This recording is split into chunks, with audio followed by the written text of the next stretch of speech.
नमस्कार साथियों, एसकेसी एजुकेशन पर पुनः आपका एक बार हार्दिक अभिनंदन, हार्दिक स्वागत। पिछली कक्षा में आपने पढ़ा था द्विघात समीकरण के शून्यांक तक पहुंचे थे। उसी संदर्भ में शून्यांक विधि, शून्यांक कैसे ज्ञात करने, शून्यांक क्या है, इसी को लेकर के अपन आज इस कक्षा में चर्चा करेंगे। तो देखिए, सबसे पहले अपने पास में एक द्विघात समीकरण लिखा हुआ है ax² माइनस 2x माइनस 8। ये एक द्विघात समीकरण का रूप है, या फिर उससे आप मिलान कर ले। माइंड में एक ये फ्रेम तैयार रखें, ax² plus bx plus c बराबर 0। इस व्यापक रूप में जो समीकरण, जो बहुपद होगा वही द्विघात समीकरण होगा। उसी द्विघात समीकरण को अपन सॉल्व करते। इसमें है ax², a यहां पे एक साइलेंट है, bx तो b यहां वास्तविक संख्या माइनस के 2 है, और c यहां पे माइनस का 8 है। अर्थात a b c तीनों ही वास्तविक संख्याएं हैं। अब इसको अपन शून्यांक ज्ञात करते हैं। ax² माइनस 2x माइनस 8 के शून्यांक ज्ञात करते हैं। शून्यांक कैसे ज्ञात करते हैं? तो देखिए, सबसे पहले शून्यांक ज्ञात करने का तरीका ax² माइनस 2x माइनस 8। और हां, अपन ने जो 9th के अंदर एक शेषफल प्रमेय विधि अपनाई थी, वो कैसे कि अपन x की जगह मान रखते और जब तक 0 नहीं आता तब तक सॉल्व करते रहते, और जब 0 आ जाता तो उसको शून्यांक क्या रखा था, x का मान, उसको शून्यांक मान लेते थे। लेकिन 10वीं में उससे बिल्कुल हटके हैं। यहां पे अपने पास में एक मध्य खंडन विधि, जिसको अपन गुणनखंड विधि बोलते हैं, उसके माध्यम से शून्यांक ज्ञात करेंगे। तो देखिए कैसे, अच्छी तरह से ध्यान रखें, पूरा ध्यान इधर रखें तो अच्छी तरह समझ में आएगा कि यहां पे त्रिपद व्यंजक भी इसको आप बोल सकते हैं। तो त्रिपद व्यंजक ये कहता है कि प्रथम पद को अंतिम पद से गुणा करो, प्रथम पद को अंतिम पद से गुणा करो। तो प्रथम पद क्या है? x² और अंतिम पद माइनस का 8। ध्यान दें, चिन्हों सहित। इसलिए प्रथम पद को आपने अंतिम पद से गुणा किया तो ये हो गया आपके प्लस माइनस माइनस, तो ये हो गया आपके माइनस के 8x²। यानी प्रथम पद था x² जो प्लस का था, अंतिम पद था माइनस का 8 जो माइनस का था, तो माइनस प्लस हो गया माइनस, 8 को x² से गुणा किया 8x²। ये माइनस का 8x² हो गया।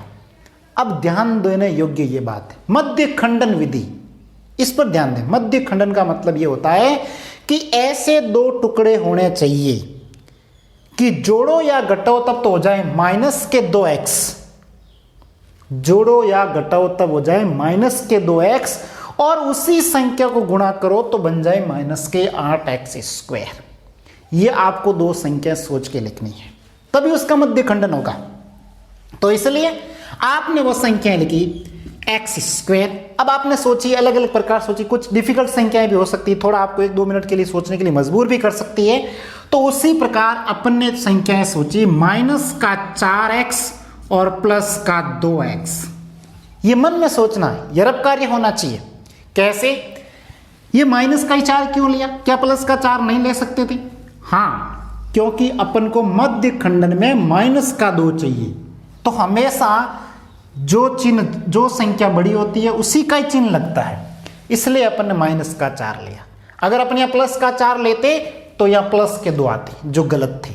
इसलिए माइनस के 4 में से प्लस का 2 घटाया। आपको पता है कि असमान चिन्ह हमेशा घटते हैं और चिन्ह बड़ी संख्या का लगता है, इसलिए माइनस के 4x में से प्लस का 2x गया तो माइनस के 2x बच गए। तो ये शर्त तो आपके आ गए। क्या इसी संख्या को गुणा करने पर माइनस के 8x² हो जाएंगे? तो देखिए, माइनस इंटू प्लस क्या होता है? माइनस। माइनस इंटू प्लस क्या होता है? माइनस। 4 को 2 से गुणा किया कितने हो गए? 8, और x को x से गुणा किया क्या हो गया? X square. ये होती है आपकी मध्य खंडन विधि, यानी प्रथम पद को अंतिम पद से गुणा करने पर आया माइनस का 8x स्क्वायर। आप ऐसी दो संख्याएं सोचिए जिसको जोड़ो या घटाओ तब तो ये माइनस का 2x आना चाहिए, और उसी संख्या को गुणा करने पर ये माइनस का 8x स्क्वायर आना चाहिए। पहले ध्यान आपका यही रहेगा। तो देखिए लिखा अपन ने माइनस का 4x प्लस का 2x और माइनस 8 बराबर में 0 लिख सकते हैं।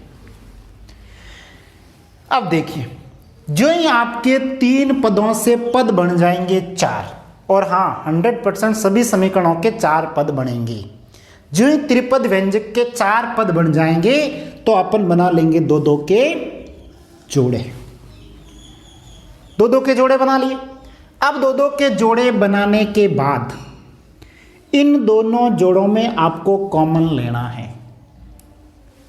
कॉमन, उभयनिष्ठ। कॉमन का मतलब यह होना चाहिए या तो उस संख्या का भाग दोनों में जाए या वह संख्या दोनों में विद्यमान हो। तो इस पहले 2 पदों के अंदर x इसमें भी है और x इसमें भी है, और हाँ x स्क्वायर इसमें है लेकिन इसमें नहीं है। कॉमन हमेशा उच्चतम घात नहीं ली जाती है, न्यूनतम घात हमेशा कॉमन ली जाती है। इसलिए अपन ने कॉमन ले लिया x। जो कॉमन लिया उसका भाग लगाएंगे। x का भाग x स्क्वायर में गया तो पीछे कितना बचा? x। याद रखना 2 चीज, गुणा करने पर घातांक हमेशा जुड़ती है और भाग करने पर घातांक हमेशा घटती है। वो कैसे? कि जैसे आप x की घात 6 के अंदर x की घात 2 का भाग दोगे तो सीधे से 80% बच्चे गलतियां करते हैं x की घात 4 वो नहीं लिखते हैं, वो लिख देते हैं x की घात 3। क्यों? वो 6 में 2 का भाग देते हैं, जबकि ऐसा नहीं होता है। 6 में 2 का भाग देने पर x की घात 3 आएगा, जो गलत है। तो यह नियम फॉलो करने हैं अपन को। क्या नियम फॉलो करने हैं? कि गुणा करने पर घातांक हमेशा जुड़ती है, यानी x की घात 2 को x की घात 4 से गुणा करेंगे तो x की घात 6 आएगा, कभी भी x की घात 8 नहीं आएगा। ये गलत है। उसी प्रकार भाग करने पर घातांक हमेशा घटती है, यानी कि x की घात 6 में x की घात 2 का भाग दिया तो अपने पास x की घात कितनी आ जाएगी? 4। यह अच्छी तरह से याद रखना है। तो उसी प्रकार अपन ने x की घात 2 में x की घात 1 का भाग दिया तो यहां पे पीछे क्या बचा? x बचा। भाग करने पर घातांक हमेशा घट जाती है। अब देखो x का भाग x में चला गया तो पीछे बच गया माइनस का 4। अब उसके बाद दूसरे पद में भी कॉमन लेना है। दूसरे पद में दोनों ही न्यूमेरिकल है। बीजीय व्यंजक इसमें है लेकिन इसमें नहीं है, इसलिए बीजीय व्यंजक कॉमन नहीं आएगा। न्यूमेरिकल यानी अंक कॉमन आएगा। यहां पे 2 कॉमन आएगा, क्योंकि 2 का भाग 2 में भी जाता है और 2 का भाग 8 में भी जाता है, इसलिए यह कॉमन आ गया। और यहां लगभग संख्या ऐसी होगी, 100% संख्या ऐसी होगी जहां पे कॉमन होता होगा, क्योंकि उसी सहित अपन आगे मूल ज्ञात कर सकते हैं। तो इसलिए 2 का भाग 2 में चला गया, पीछे क्या बचा? x। और हाँ यहां पर बच्चे और गलतियां करते हैं। जहां गलतियां करने लायक चीजें हैं वो मैं अलग से आपको दर्शा रहा हूं कि कभी कभी यहां पे माइनस का चिन्ह आ जाता है तो स्टूडेंट यहां पे भूल जाते हैं और वो गलतियां कर देते हैं। लेकिन जब बाहर माइनस का चिन्ह हो तो अंदर वाला चिन्ह बदल जाता है, लेकिन यहां नहीं बदलना। मैंने आपको एक्स्ट्रा बताया। तो यहां पे आपका वही चिन्ह रहेगा, क्योंकि यहां प्लस का चिन्ह है तो कोई परिवर्तन नहीं होगा। 2 का भाग 8 में कितनी बार चला गया? 4 बार, बराबर 0। अब आपका सवाल यहां तक सही है कि नहीं? एक जांच ये करनी है कि क्या दोनों ब्रैकेट के अंदर वाली संख्या समान है कि नहीं है। बिल्कुल समान है। यहां पर भी x-4 और यहां पर भी x-4 समान है, तब तक आपका सवाल सही है। यहां पर माइनस आ रहा है, यहां पर आप प्लस एडजस्ट कर दो, ऐसा कभी नहीं होगा। इसलिए आप दोनों 2 गुणनखंड बना दो, 2 खंड बना दो। एक तो हो गया x + 2 और दूसरा हो गया x-4। ये दो शून्यांक नहीं आए हैं अभी तक, ये दो गुणनखंड बने, दो खंड बने हैं। इसलिए चर संख्या अचर संख्या, चर संख्या अचर संख्या मतलब बीजगणित अंगणित, बीजगणित अंगणित। नियम यह कहता है कि दोनों अलग अलग रहनी चाहिए। तो x प्लस 2 एक पद है, इसलिए इसको अलग अलग किया तो x बराबर क्या हो गया, -2, क्योंकि प्लस का 2 था, पक्षांतन करते किसका चिन्ह हो गया, माइनस का। एक मूल तो आपका ये आ गया। दूसरा आपके x -4 है, तो उसका ये हो गया x बराबर +4। ये आपके पास में दो मूल कह सकते हैं या दो शून्यांक कह सकते हैं। ये आपके पास में दो शून्यांक आ गए। यहां तक समझ में आया। उसके बाद आगे सवाल आपसे ये पूछता है, सवाल ज्यादा ना, ये 3 नंबर का ही आता है। अब ये जो दो आपने शून्यांक ज्ञात किए, x बराबर -2 और x बराबर 4, क्या ये सही है कि नहीं? इसलिए मैंने आपको दूसरा सवाल उसमें बताया था कि दूसरा सवाल पूछता है कि जो आपने शून्यांक ज्ञात किए उसके सत्यता की जांच, क्या आपके जो शून्यांक ज्ञात किए हुए हैं वह सही है या नहीं है। तो उसी प्रकार जो आपने दो शून्यांक लिखे हैं, तो उसका सीधा सीधा तरीका, दो फॉर्मूले आपको याद रखने। एक तो आपको याद रखना शून्यांकों का योग, मैं इधर लिख रहा हूं शून्यांकों का योग। पहला शून्यांकों का योग बराबर, और दूसरा होता है शून्यांकों का गुणनफल। शून्यांकों का गुणनफल, शून्यांकों का योग बराबर शून्यांकों का गुणनफल। तो यहां पे होता माइनस कोष्टक x का गुणांक बट्टे x² का गुणांक, और शून्यांकों का गुणनफल, शून्यांकों का गुणनफल होता है अचर पद बट्टे x² का गुणांक। पहले तो दोनों आपको सूत्र याद करने। पहला सवाल जो मैंने आपको लिखवाया था वो सरलीकरण हो गया। उसी मैंने दूसरा सवाल आपको दिया था कि शून्यांक ज्ञात करने के बाद में शून्यांकों के संबंध की सत्यता की जांच कैसे करनी है।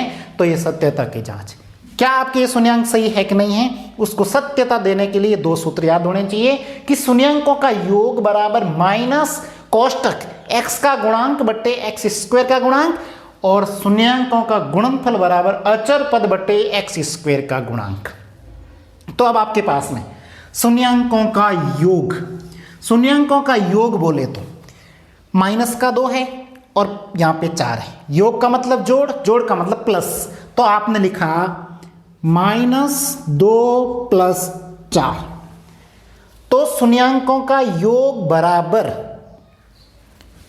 शून्यांकों का योग बराबर क्या होना चाहिए, माइनस, ये माइनस x का गुणांक।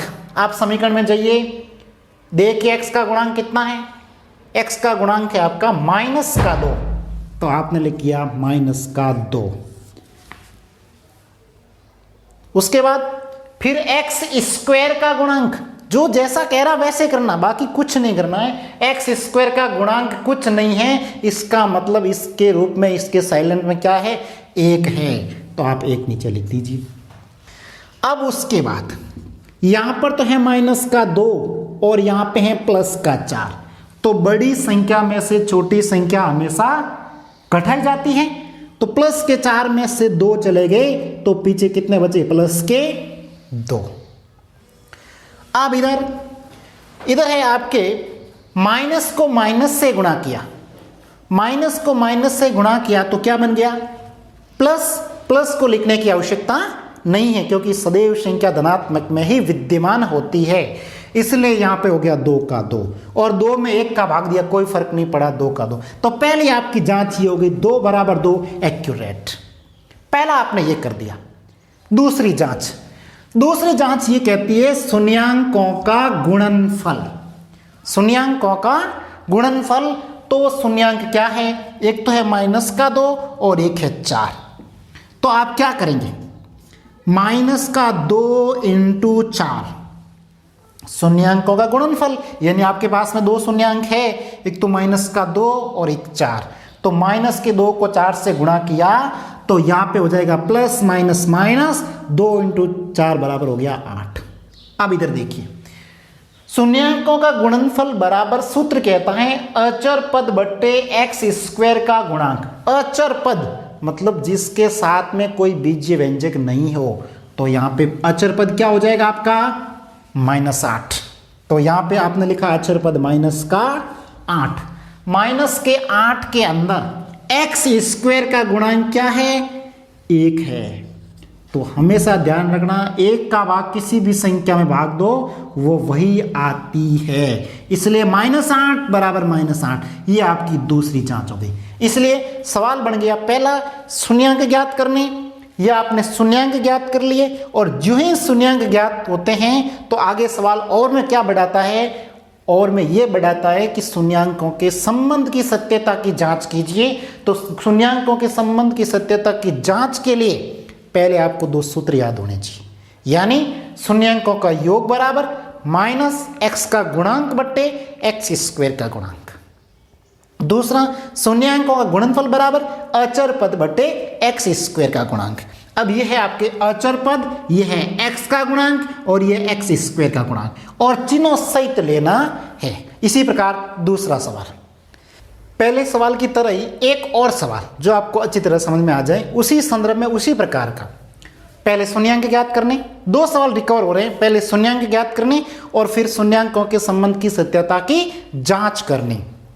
ये जो आपका बोर्ड के पैटर्न का पहला सवाल जो आपकी इस प्रश्नावली से डाला जाता है।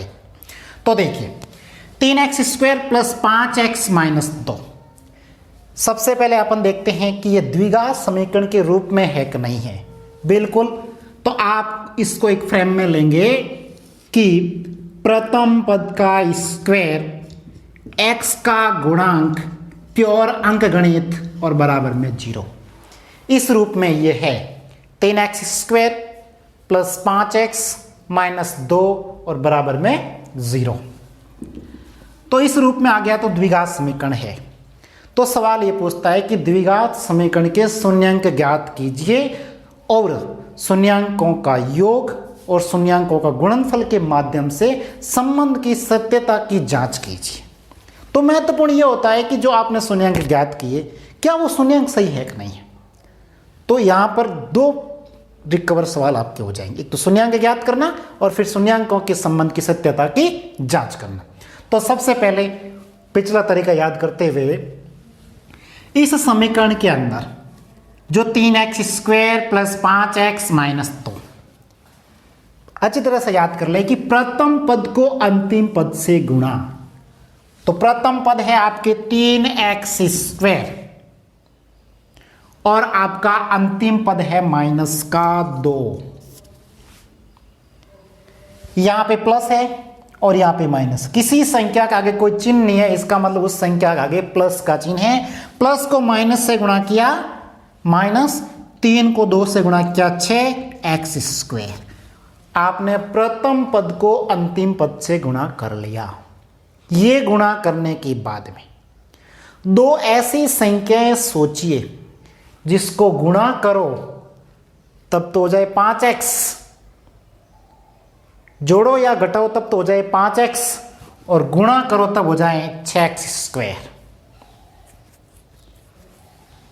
अब देखो, जोड़ने या घटाने पर प्लस का 5x आना चाहिए, चाहे जोड़ सकते हैं चाहे घटा सकते हैं, और उसी संख्या को गुणा करो तो 6x² माइनस के बनने चाहिए। थोड़ी डिफिकल्ट संख्या जरूर है। तो वह संख्या आपके पास में हो जाएगी, आप मानोगे प्लस का 6x और माइनस का x। ये दो संख्याएं सोच ली, एक x कह सकते हैं आप। तो प्लस के 6x में से माइनस का 1x घटाएंगे तो पीछे प्लस के 5x बच जाएंगे, यानी प्लस के 6x में से माइनस का 1x घटाने पर माइनस प्लस के 5x बच जाएंगे, क्योंकि चिन्ह हमेशा बड़ी संख्या का आता है। इसलिए 6 में से 1 गया तो 5x हो गया। क्या इसी संख्या को गुणा करने पर माइनस के 6x² आ जाएंगे? बिल्कुल। वो कैसे? प्लस माइनस होता है माइनस, 6x² को 1x से गुणा किया तो 6x² हो जाएगा, क्योंकि x को x से गुणा करने पर x² होगा और 6x को 1 से गुणा किया 6x ही रहेगा, क्योंकि किसी संख्या को 1 से गुणा करो हमेशा वही 6 का 6 ही रहेगा, और x को x से गुणा करने पर x² हो जाएगा। इसलिए दोनों शर्तें आपकी कंप्लीट हो गई। प्रथम पद को अंतिम पद से गुणा किया, वह भी संख्या आ गई, और जोड़ने या घटाने पर बीच वाला पद भी आ गया। तो जो ही आप इस त्रिपद व्यंजक के 4 पद बनाओगे, 3x² plus 6x minus x और -2 बराबर में 0, यह आपका त्रिपद व्यंजक के 4 पद बन गए। अब जो ही त्रिपद व्यंजक के 4 पद बनते हैं तो इन दोनों पदों में बना लीजिए 2-2 के जोड़े, 2-2 के जोड़े बना लो और संख्या जोड़े के रूप में ही आएगी। अब जो ये जोड़ा बनता है तो वही बात इनमें कॉमन लेना है, तो इनमें कॉमन अंक भी आएगा और बीजीय व्यंजक भी आएगा। 3 एकम 3 और 3 दूनी 6, इसका मतलब 3 का भाग 3 में भी जाता है और 3 का भाग 6 में भी जाता है, तो कॉमन आ गया 3। साथ ही यहां पर भी x है पहले पद में भी और दूसरे पद में भी x है, तो x की निम्नतम घात न्यूनतम घात वो कितनी है? 1, इसलिए x कॉमन आ गया। कॉमन लेने के बाद में जो चीज कॉमन ली उसका आप प्रथम पद में भाग देंगे, तो 3 का भाग 3 में चला गया, कुछ नहीं बचा, 1 साइलेंट।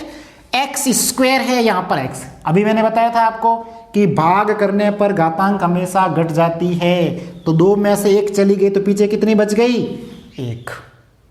उसके बाद प्लस 3 का भाग 6 में 2 बार, यहां पे भी x की घात कितनी है? 1, और यहां पे भी x की घात कितनी है? 1, दोनों कैंसिल, कुछ नहीं बचा, ये आपका कॉस्ट। अब यहां पे कॉमन आएगा, यहां पर विशेष ध्यान रखना है, यहां पर थोड़ा सा व्यवस्थित दिमाग ये रखना है कि यहां कॉमन क्या लेंगे। पहली समस्या ये आती क्योंकि सामने एकदम कोई सामने चीज दिखने वाली है नहीं, जैसे यहां दिख गई थी, यहां पे कॉमन आएगा आपके 1, क्योंकि 1 इसके साइड में साइलेंट है, इसका मतलब 1 इस पद में है और 1 का भाग 2 में भी जाते हैं ना। 1 का भाग तो संख्या हो जाता है, जितनी कितनी संख्या लिखी होती है सब में 1 का भाग तो जाता ही जाता है, इसलिए 1 का भाग 2 में भी जाएगा, 2 एकम 2 और 1 इसमें भी, इसका मतलब 1 कॉमन आ गया। अब जो 1 कॉमन लिया तो 1 का भाग 1 साइलेंट में चला गया, लेकिन पीछे क्या बच गया? x। और अब यहां ध्यान रखें कि यहां पे किसका चिन्ह है? माइनस का। कोष्टक के बाहर अगर माइनस का चिन्ह हो तो कोष्टक के अंदर वाला चिन्ह क्या हो जाएगा? भाग देने पर चेंज हो जाएगा, तो यहां पे ये चिन्ह किसका बन जाएगा? प्लस का बन जाएगा। आप इतनी थ्योरी याद रख लो कि कोष्टक के बाहर चिन्ह माइनस का है तो अंदर में सॉल्यूशन करने पर वो चिन्ह सारे चेंज हो जाएंगे, इसलिए 1 का भाग 2 में कितनी बार गया? 2 बार। कुल मिला के वापस सवाल एक सरलीकरण के रूप में आ गया। थोड़ा आपको लगने लगा, कॉन्फिडेंस आया कि सवाल बिल्कुल हमारा सही है। क्यों? क्योंकि x+2 और x+2 एक्यूरेट संख्या आ गई कोष्टक के अंदर वाली। तो एक तो बाहर वाली लिख दें, एक तो लिख दें आप 3x - 1 और दूसरी लिख दें x+2। ये आपके पास में 2 गुणनखंड आ गए। तो जो ये 2 गुणनखंड आपके पास में आते हैं तो इन दोनों गुणनखंडों को अलग अलग कर लें। 3x - 1 तो 3x बराबर प्लस का 1। ये और आगे होगा कैसे? अभी तक x का मान नहीं आया, 3 इसके साइड में गुणे का संबंध है। 3 किसका संबंध है? गुणे का संबंध है, तो x बराबर हो जाएगा 1/3। ध्यान रखें कि पक्षांतन करने पर प्लस से माइनस और माइनस से प्लस, गुणा से भाग और भाग से गुणा, ये 4 प्रकार के परिवर्तन होते हैं।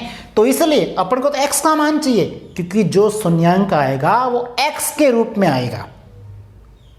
इसलिए 3x बराबर 1 तो x बराबर 1/3। दूसरा x+2 है, यहां पर तो सीधा ही हो जाएगा x बराबर -2। अब आपके पास में दो शून्यांक आए, एक तो आया x बराबर 1/3 और दूसरा शून्यांक आया x बराबर -2। तो अब सवाल बनता है कि जो दो शून्यांक आए हैं उन शून्यांकों की सत्यता की जांच करनी, क्या ये शून्यांक अपने सही है या नहीं है। तो पहला होता है शून्यांकों का योग, शून्यांकों का योग। सूत्र बनता है शून्यांकों का योग बराबर -x का गुणांक बट्टे x² का गुणांक। अब देखिए, आप सीधा आइए इस बहुपद के अंदर आइए, द्विघात समीकरण के अंदर आइए कि 3x² प्लस 5x - 2 शून्यांकों का योग।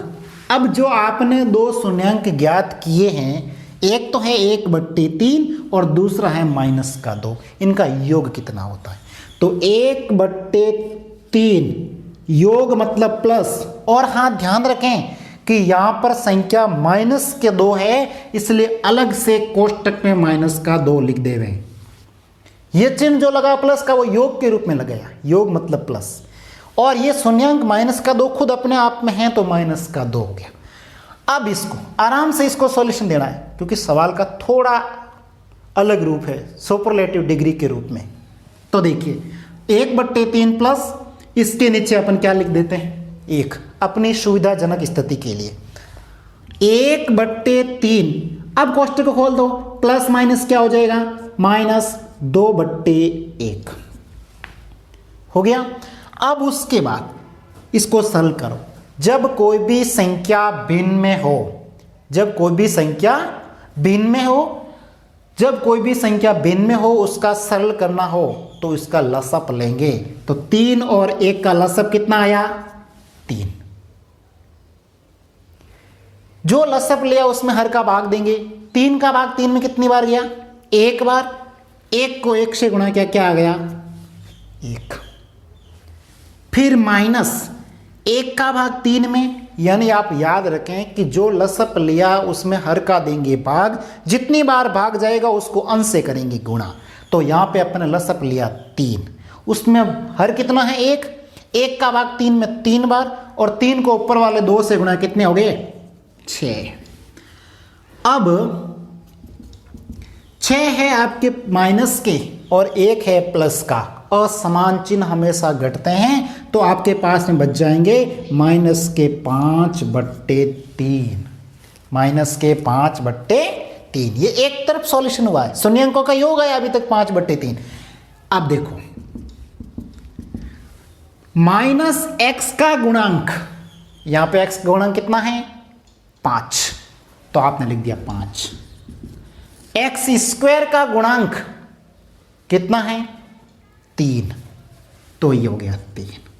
अंदर कोई चिन्ह, इसका मतलब प्लस का चिन्ह है, तो प्लस माइनस क्या होता है, -5/3। ये आपका पहला सरलीकरण हो गया। सीधा संबंध हो गया कि शून्यांकों का योग और शून्यांकों के संबंध की सत्यता बिल्कुल एक्यूरेट बैठ रही है, -5/3 और -5/3। पहली चीज बैठ रही है। दूसरी चीज आपकी होती है शून्यांकों का गुणनफल, शून्यांकों का गुणनफल। तो शून्यांकों का गुणनफल बराबर होता है अचर पद बट्टे x² का गुणांक। दूसरी संबंध सत्यता की जांच ये होती है। तो शून्यांकों का गुणनफल, अब आपने दो शून्यांक कौन से ज्ञात किए, एक तो क्या 1/3 इंटू यानी गुणनफल, और दूसरा क्या -2। और हमेशा ध्यान रखना, गुणा हमेशा अंश के साथ होता है, हर के साथ कोई गुणा नहीं होता है। तो -2 को 1 से गुणा किया, -2/3। अब वापस इधर देख के समीकरण चलिए, अचर पद। अचर पद का मतलब होता है जिसके साथ में किसी प्रकार का कोई बीजीय व्यंजक नहीं हो। अचर पद है वो -2 है, ये -2। और x² का गुणांक, इधर ध्यान दीजिए, x² का गुणांक जो गुणे के संबंध में है वही गुणांक कहलाता है। तो x² का गुणांक कितना है, 3। तो -2/3 -2/3।